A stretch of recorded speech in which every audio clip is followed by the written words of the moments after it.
ನೀರು ಇನ್ನೂ ಬರಲೇ ಇಲ್ಲ. ಖರ್ಚಾಗಿರೋದು ಹಣ ಎಷ್ಟು ಖರ್ಚು ಮಾಡಿದ್ದಾರೆ?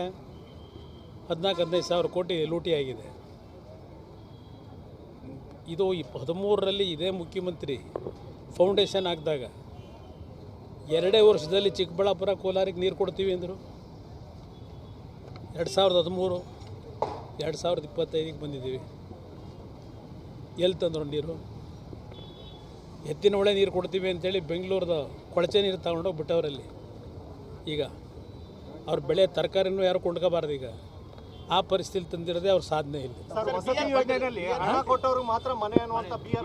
ಅದೇನು ಆಶ್ಚರ್ಯ ಆಗ. ಮೈ ಶುಗರ್ ಕಾರ್ಖಾನೆಯ ಅವರ ಟ್ರಸ್ಟಿಗಳೇನಿದ್ದಾರೆ, ಆ ಸ್ಕೂಲ್ನ ಟ್ರಸ್ಟಿಗಳು ಅವರಿಗೆ ಓಪನ್ ಕರೆ ಕೊಟ್ಟಿದ್ದೀನಿ.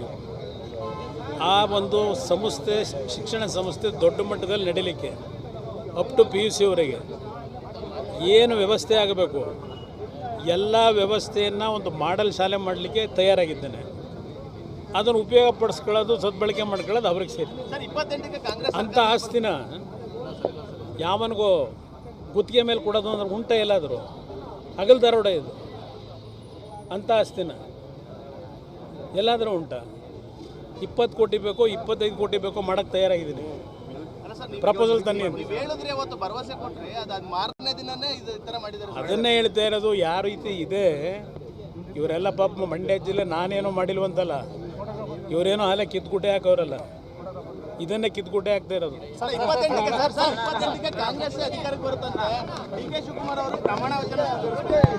ಹಾಂ,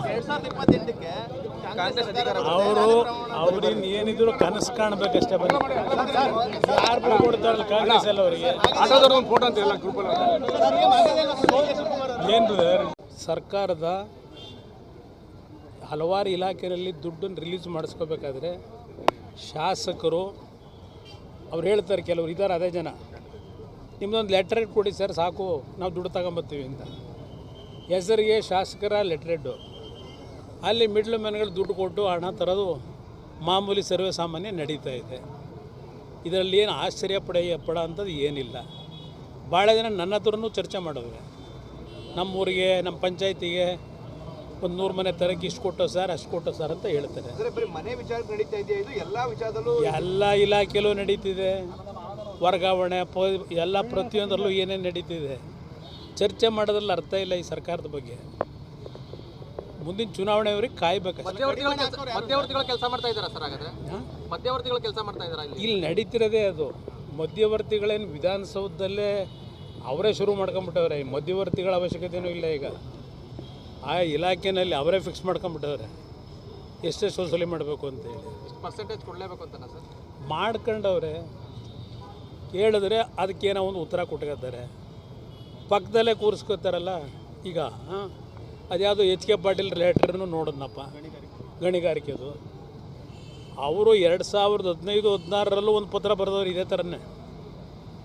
ಈಗ ಅದೆಂಥದ್ದು ಪತ್ರ ನೆನ್ನೆ ಬರೆದಿದ್ದು, ಇವತ್ತು ಪತ್ರಿಕೆಯಲ್ಲಿ ಹಾಕಿದಿರಲ್ಲ. 2 ವರ್ಷದಿಂದ ಏನು ಮಾಡ್ತಾರೆ ಇವರೇ ಉಪಸಮಿತಿ ಅಧ್ಯಕ್ಷರು. 2015-16ರಲ್ಲಿ ಒಂದು ರಿಪೋರ್ಟು ಕೊಟ್ಟರು. ಈಗ 2 ವರ್ಷ ಆಯ್ತಲ್ಲ ಇವರು ಬಂದು ಕಾನೂನು ಸಚಿವರು. ಇವತ್ತು ಯಾತಕ್ಕೆ ಈ ಸಬ್ಜೆಕ್ಟ್ನ ರೈಸ್ ಮಾಡ್ತಾವ್ರೆ? 2 ವರ್ಷದಿಂದ ನಿದ್ದೆ ಮಾಡ್ತಾಯಿದ್ರ? ಇವರೇ ಕೊಟ್ಟಂಥ ವರದಿ 1.5 ಲಕ್ಷ ಕೋಟಿ ಅಂತ ಏನು ಹೇಳ್ತಾರೆ. ಇವತ್ತು 1.5 ಲಕ್ಷ ಕೋಟಿ ವಸೂಲಿ ಮಾಡಿದರೆ ಅವ್ರು ಹೇಳೋಂಥ ರೀತಿಯಲ್ಲೇ ಈ ಅಕ್ರಮ ದಂಧೆ ನಡೆಸಿರೋರ ಹತ್ರ ಇವತ್ತು ಹುಸಿಗೊಳಿಸದೇ ಇರ್ತಕ್ಕಂಥದ್ದಕ್ಕೆ ಪ್ರಾಮಾಣಿಕವಾಗಿ ದುಡಿಮೆ ಮಾಡ್ತಾರೆ. ರಾಜ್ಯ ಸರ್ಕಾರದಿಂದ ನಿಮಗೆ ಗೊತ್ತಿದೆ ಯಾವ ರೀತಿ ನಡೀತಾ ಇದೆ ಅಂತ ಹೇಳಿ. ನಾನು ಅದರ ಬಗ್ಗೆ ಈಗ ಚರ್ಚೆ ಮಾಡೋದ್ರಲ್ಲೂ ಅರ್ಥ ಇಲ್ಲ. ನನ್ನ ಡ್ಯೂಟಿ ಏನು ಮಾಡಬೇಕು ಮಾಡ್ತೀನಿ. ಕಾಂಗ್ರೆಸ್ ನಾಯಕರು ಹೇಳ್ತಾರೆ ಮಂಡ್ಯ ಜಿಲ್ಲೆಗೆ ಕೊಡುಗೆ ಏನು ಕೊಟ್ಟರು, 1 ವರ್ಷ ಏನು ಕೊಡುಗೆ ಕೊಡಬೇಕು? ಇವರೇನು ಕೊಟ್ಟವ್ರು 2 ವರ್ಷದಲ್ಲಿ? ಯಾವುದು ಕೃಷಿ ವಿಶ್ವವಿದ್ಯಾಲಯ ಎಷ್ಟು ವರ್ಷ ಇಟ್ಕೊತಾರೆ? ಎಷ್ಟು ವರ್ಷ ನಡೆಸ್ತಾರೆ? ಇವತ್ತು ಬಿದರ್ನಲ್ಲಿ ಪಶುವೈದ್ಯಕೀಯ ವಿಶ್ವವಿದ್ಯಾನಿಲಯ ಮಾಡಿ ಅದರ ಪರಿಸ್ಥಿತಿ ಎಲ್ಲಿಗೆ ತಂದಿಟ್ಟಿದ್ದಾರೆ? ಮುಚ್ಚ ಪರಿಸ್ಥಿತಿಯಲ್ಲಿ ಇಟ್ಟಿದ್ದಾರೆ. ಇವತ್ತು ಹಣ ಎಷ್ಟು ಕೊಟ್ಟಿದ್ದಾರೆ? ಇದು ದೊಡ್ಡ ಮಟ್ಟದಲ್ಲಿ ನಡೀತಕ್ಕಂಥ ಏನು ಕಾರ್ಯಕ್ರಮ ತಂದುಬಿಟ್ಟಿದ್ದೀನಿ ಅಂದರೆ ಎಷ್ಟು ವಿಶ್ವವಿದ್ಯಾನಿಲಯಗಳನ್ನ ಮುಚ್ಚಿದ್ದಾರೆ ಇವತ್ತು. ಇವಾಗ ಲೆಕ್ಕ ಕೊಡೋದ ಬರೀ ಪ್ರಚಾರಕ್ಕೋಸ್ಕರ ಮಾಡೋದಲ್ಲ ಕೆಲಸ, ಜನಗಳಿಗೆ ಸದುಪಯೋಗ ಪಡ್ಕೊಳ್ತಕ್ಕಂಥದ್ದು ಕೆಲಸ ಮಾಡಬೇಕು. ಸರ್ ಬೆಂಗಳೂರಿನಲ್ಲಿ ರೋಡ್ ಟನಲ್ ಮಾಡಕ್ಕೆ ಡಿ ಕೆ ಶಿವಕುಮಾರ್ ಅವರು ಹೇಳಿದ್ದಾರೆ. ರೋಡ್ ಟನಲ್ಲು ಬೆಂಗಳೂರಿನಲ್ಲಿ ಅಷ್ಟೇ ಅಲ್ಲ, ಇಡೀ ರಾಜ್ಯಕ್ಕೆ ಮಾಡೋಕ್ಕೆ. ಸುದ್ದಿ 3 ವಾಹಿನಿಯ ಹೆಚ್ಚಿನ ಮಾಹಿತಿಗಾಗಿ ಸಬ್ಸ್ಕ್ರೈಬ್ ಆಗಿ ಹಾಗೂ ಬೆಲ್ ಬಟನ್ ಒತ್ತಿ.